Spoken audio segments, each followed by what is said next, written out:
చక్కని సీతకి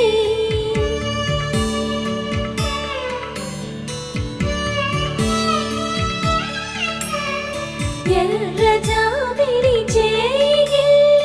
రాముడేడని అడుగుతుంటే